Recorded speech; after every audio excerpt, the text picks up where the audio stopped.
Question number 293। जिनी company. अभी this is NPV sum. इसमें क्या दिया है देखते हैं। जिनी company is a listed company that manufactures innovative products for the telecommunications industry. जिनी company has just developed a new product called LP500 which is expected to have a project life of 4 years। अभी इसकी project life है 4 years की। So we'll do one thing, we will make this one NPV का format here. 0 1 2 3 4 5। 5 year तक बात जा सकती है, टैक्स पे करने की है ना, तो इसलिए 5 ईयर तक मैं लिख के गया हूँ अभी।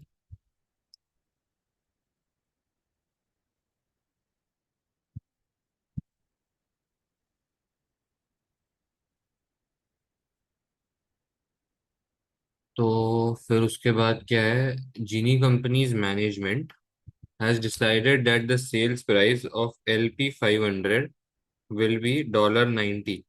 ठीक है। अभी इसका जो है सेल्स प्राइस हो गया है $90 per unit. As anything higher than this will dramatically reduce the expected annual sales volume, which is currently forecasted to be 20,000 units per year। तो अभी हमारे जो यूनिट्स प्रोड्यूस होंगे वो होंगे 20,000 units per year unit produce होंगे। Making notes।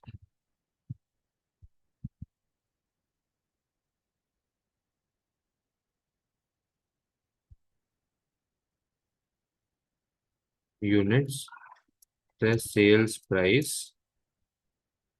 तो वो होता है 80,000।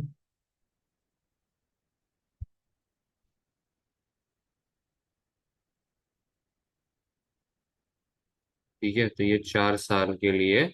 अभी variable cost of LP500 includes the cost of bought in component X22। The price of X22 has been volatile due to supply problems with the manufacturers and consequently the variable cost per unit where cost per unit is at present uncertain। The management of Genie company has made the following estimates of the variable cost per unit along with the associated probability। तो वो उन्होंने यहाँ पे दिया हुआ है variable cost की, यहाँ पे प्रोबेबिलिटी दी हुई है, तो वो यहाँ पे अपन कैलकुलेट कर लेते हैं।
तो अभी ये हमने हमारी वेरिएबल कॉस्ट निकाली प्रोबेबिलिटी के साथ, ये 20%, 40 20 20। तो इनका मल्टीप्लाई करके जो भी वैल्यूज है उनका समेशन होता है 54 का। That's why we got variable cost of 54। कहते हैं incremental fixed cost of three 3 lakh. तो आई थिंक इसके ऊपर भी ना आगे चल के बात होगी, लाइक इसके ऊपर भी आगे चल के इन्फ्लेशन वगैरह की बातें होंगी। टेल फिक्स्ड कॉस्ट पे क्या आता है, sales variable cost incremental fixed cost.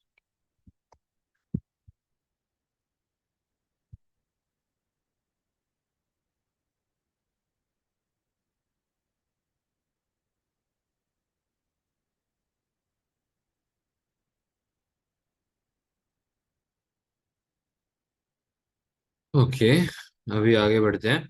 All of the above figures are expressed in current terms. Okay. Sales price inflation is expected to be 5%. Okay. Variable cost per unit inflation and fixed cost का inflation are both expected to be at the rate of 3%. ठीक है। तो sales price का जो inflation है वो तो 5% पे है, सो 1.05, 1.05,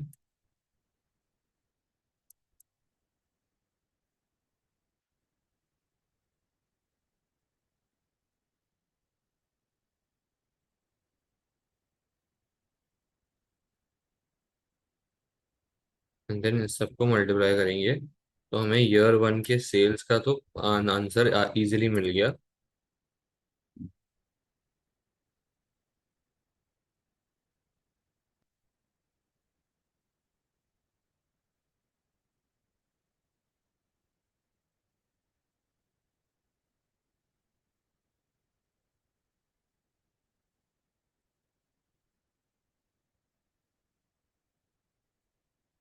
हम्म, अभी देखते हैं यहाँ पे सबसे पहले तो वेरिएबल कॉस्ट इनटू यूनिट्स। ठीक है ना। देखिए यहाँ पे इन्फ्लेशन का रेट है वो है 1.3%। ठीक है, तो है 3% का। तो ये मैं यहाँ पे हर जगह पे चेंज कर देता हूँ 3% पे। मैंने कर दिया चेंज। एंड सेम चीज, same literal same fixed cost के लिए है, क्योंकि उसके लिए भी 3 लाख ही है। में ज्यादा बदलाव करने की जरूरत नहीं है। तो अभी हम यहाँ पे लिंक देते जाएंगे।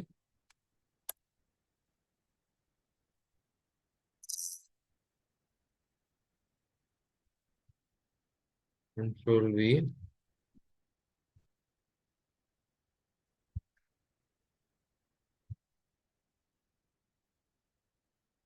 ठीक है, इतना हो गया हमारा बेसिक करके, इन्फ्लेशन तक एडजस्ट करके। फिर आता है new plant and equipment costing 1.5 million will need to be purchased at the start of the first year of operation and expected to have a residual value of 1,25,000 in nominal terms at the end of the 4 years. Genie pays a corporation tax of 20% and tax is payable at the end of the year following the year to which it relates. So rate कितना है? Actually, the company can claim tax allowable depreciation of 25%, tax allowable depreciation of 25% per year on reducing balance basis with a balancing adjustment in the year of disposal. ठीक है। TAD ये मुझे taxable profits देगा। Actually taxable cash flow दे देंगे, cash flows tax. TAD मुझे बाद में add back भी करना है। Residual value, investment amount. Investment amount तो है मेरे पास। इन्वेस्टमेंट अमाउंट नहीं है मेरे पास, ये न्यू प्लांट है, ये वही रहेगा मोस्टली। लेकिन थोड़ा रुक जाते हैं। Tax allowable depreciation,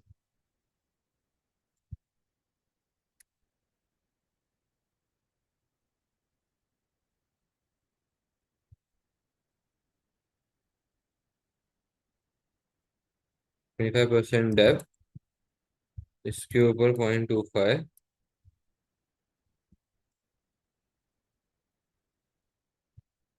second, third.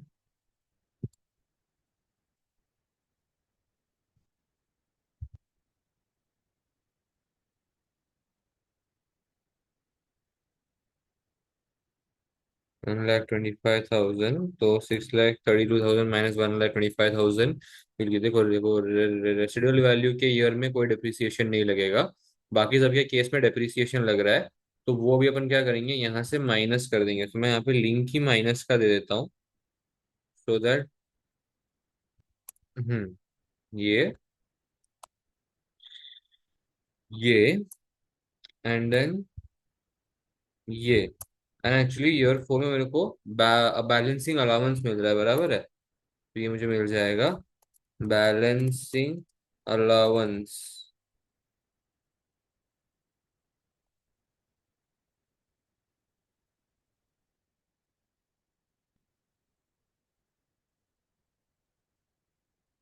फिर अभी हम यहाँ से निकालेंगे टैक्सेबल कैश फ्लोज हमारे।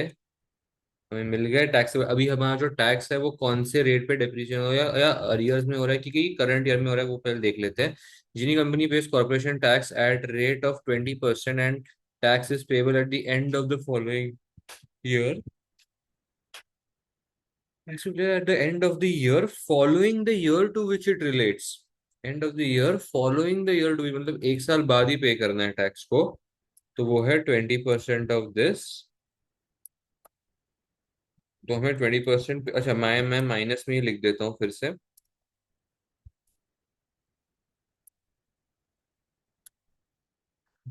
ठीक है ना, तो ये इतना मुझे टैक्स पे करते जाना है। अभी यही अमाउंट मुझे टैक्स अवेलेबल डेप्ट की यहाँ पर अभी ऐड बैक करनी है। बट वेट ए सेकेंड, क्या मैं बैलेंसिंग अलाउंस को भी, क्या मेरा balancing allowance, my balancing allowance is not my,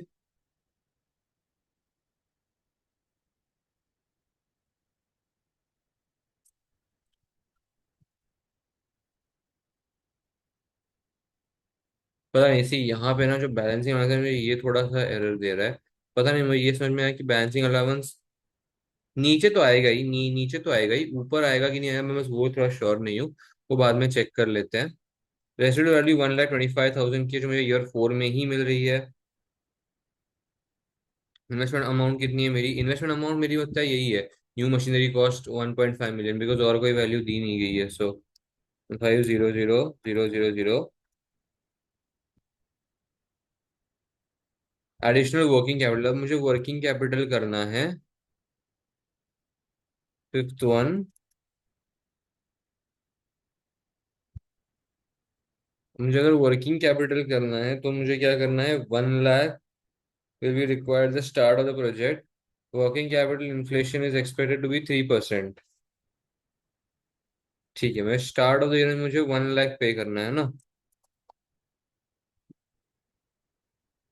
मुझे 1 लाख पे करना है।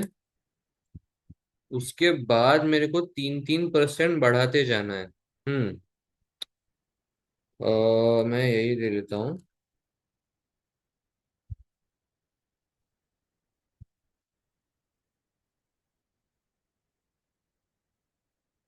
नहीं सॉरी, 1 लाख तो मुझे जीरो जीरो में है ना। तो यहाँ पे अब मुझे अगर is equal to this into 1.03, मैं 3% से बढ़ता जाएगा, है ना? है ना? हाँ, 3% से मेरी ये चीज बढ़ती चली जाएगी, तो मुझे अभी इसी चीज को यहाँ पे डालते जाना है। और अब मेरा 1 लाख तो है ही। अब मेरा 1,03,000 माइनस इतना, sorry let's do one thing, मैं 1,03,000 माइनस 1 लाख ऐसा 3,000 and I will just copy paste this entire shit here. ठीक है ना, तो ये इतनी आ गई मेरे को।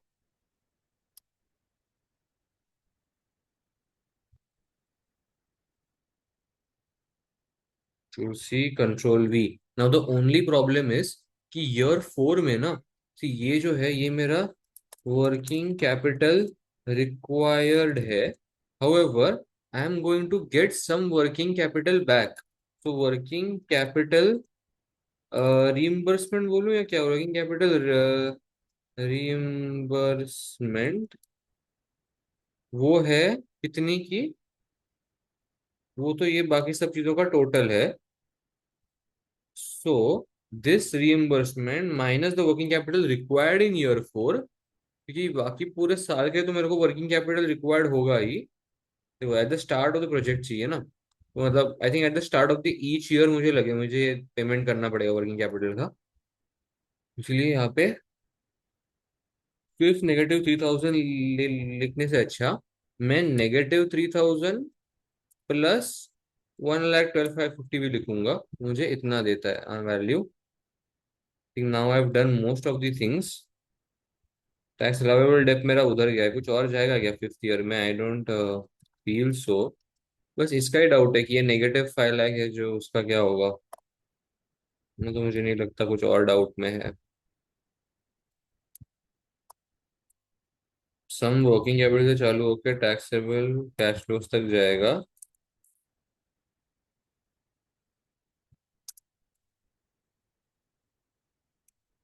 डिस्काउंट फैक्टर, या डिस्काउंटिंग लिख देता हूँ।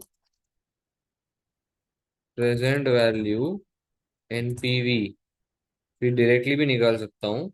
इसका एक्चुअली वेटेड एवरेज कितना है, 12% ना। Let's try. एनपीवी 12%, अरे यार नमलॉक में रहा था।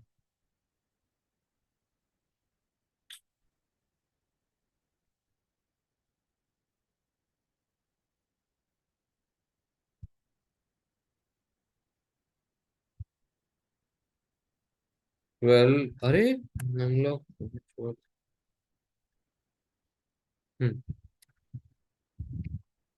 12%, कॉमा, कैश फ्लोज। अब इस वैल्यू से मुझे ये वाली वैल्यू माइनस करनी है, सो मुझे मिलता है 78,213 currently by the formula method. अब बस चेक करते हैं कि इस मेथड से कितना मिलता है,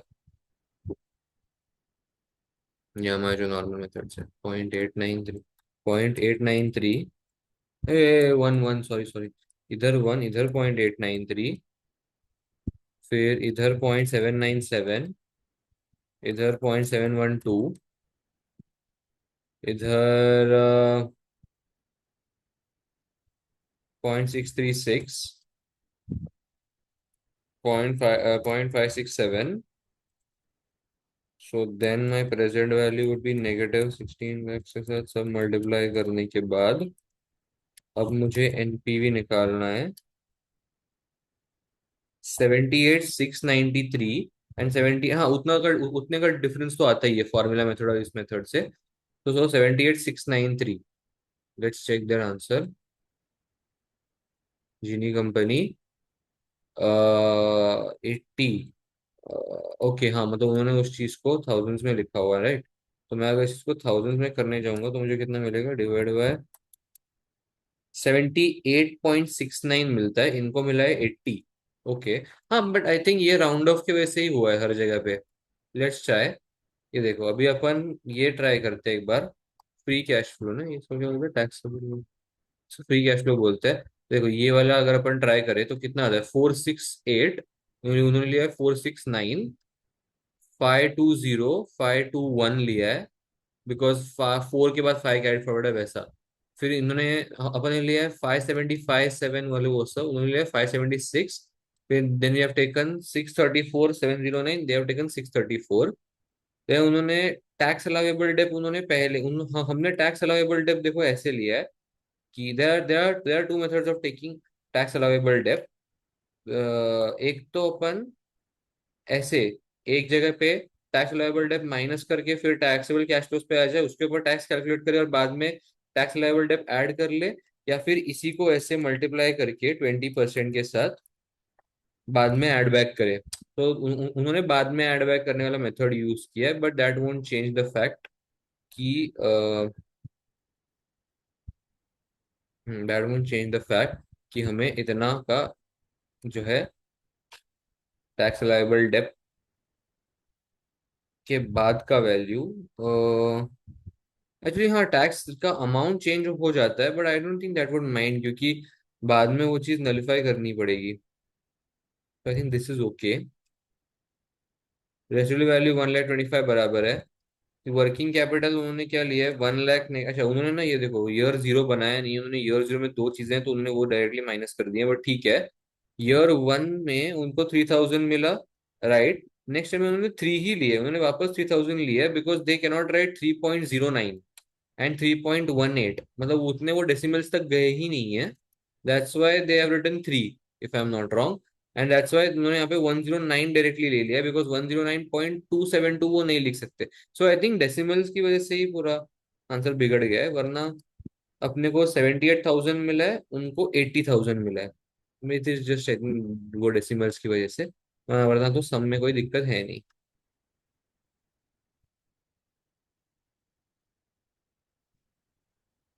the rest of the things is just theory. ए ये देखो मिला मिला, ये देखो 78213। हाँ ये देखो, when they have done it in thousands they have got वो 78213 which we have got through NPV का फॉर्मूला। उन्होंने एनपीवी का फॉर्मूला लगा रहेगा, अपन ने अगर कैलकुलेट किया तो 78693। नाइस, मतलब अपना आंसर तो करेक्ट है। Good, good to go with, good to go with, good to go with. बाकी सब नॉर्मल अपना थियोरी है। बी पार्ट में उन्होंने पूछा है, briefly discuss how your decision in part A will help you to achieve their primary objective। तो ये एक तो है कि एनपीवी पॉजिटिव है तो अच्छी बात है, ये सब उन्होंने बोला हुआ है। एंड लास्ट में उन्होंने बोला हुआ है, three discuss three limitations of using probability analysis in deciding whether और not to proceed with LP 500। तो सब्जेक्टिव प्रोबेबिलिटीज, हाँ राइट, प्रोबेबिलिटीज आर सब्जेक्टिव कि हमने कौन से बेसिस के ऊपर लिया और क्या, और किस इंसान ने मतलब प्रोबेबिलिटीज ड्रॉ की है, what are the assumption that were involve in drawing the probabilities वगैरह वो सब। Variability of the outcome, variability of the outcome is being ignored in the decision of the EV of the variable cost of 54 per unit, no indication of the best and okay, they have not taken the use of best and worst case scenario। Then next is attitude towards risk, कि हमारा attitude क्या है risk के ऊपर। And last is long run average and expected value is essential in a long run average over over a sufficiently high number of reputations and consequently may not be a possible outcome। Okay, तो expected value लगती है rather than just the probability value कि कितनी ज्यादा probability है 20% की होने की, 40% के मतलब वो उस प्राइस के होने की, ऐसा। Expected value essentially a long run average over the sufficiently high number of repetition and consequently may not be possible outcome, क्योंकि ये लॉन्ग टर्म को देखता है, ऐसा। ठीक है।